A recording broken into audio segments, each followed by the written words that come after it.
The most recent iteration of the immersive theater experience Sleep No More, which premiered in New York City in 2011, transforms its performance space, a 5-story warehouse, into a 1930s era hotel.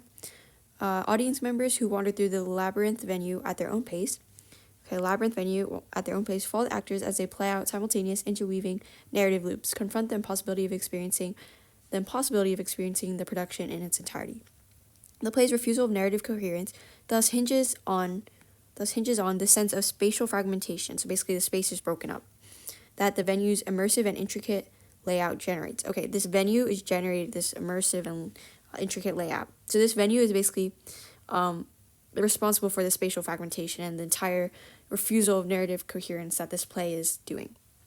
Okay, so what does the text most strongly suggest about Sleep No More's use of performance space? So basically, what does this suggest about Sleep No More's venue is what you can kind of say use of performance space is.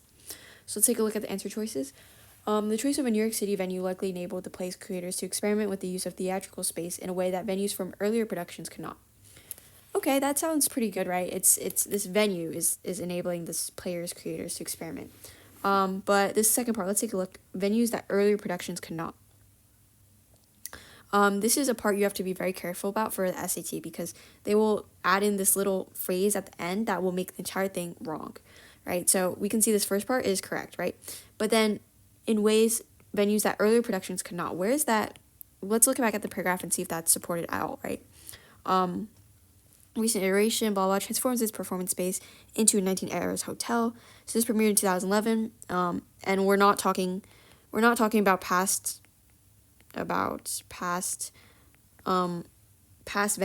or past venues or productions at all, right? So this is just adding things. They're just adding new things that is not supported by the text. Oops. So this one is completely wrong. Let's look at option B. So audience members likely find the experience of the play disappointing because they generally cannot make their way through the whole venue. Okay. Whenever you see that word disappointing, you have to see, is that supported by the text? Disappointing immediately caught my eye because I did not remember reading anything about the audience members feeling disappointed, right?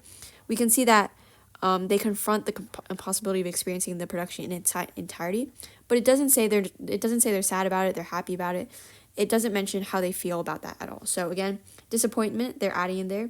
So this is what makes the entire answer wrong. Although the end part, they generally cannot make their way through the entire venue. That's correct. Disappointing makes it wrong. So let's cross that one out.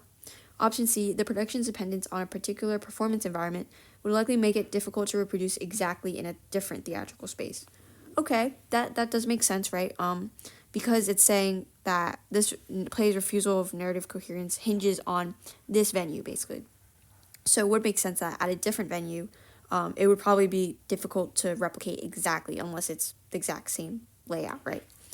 Okay, so that seems promising. Let's look at option D.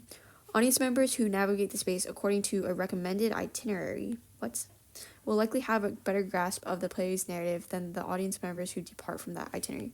Again, nowhere did it mention a recommended itinerary in the text at all, and it's not talking about audience members who depart. So this again bringing in things that are just not relevant to the text. So we can cross that out, and the correct answer is option C.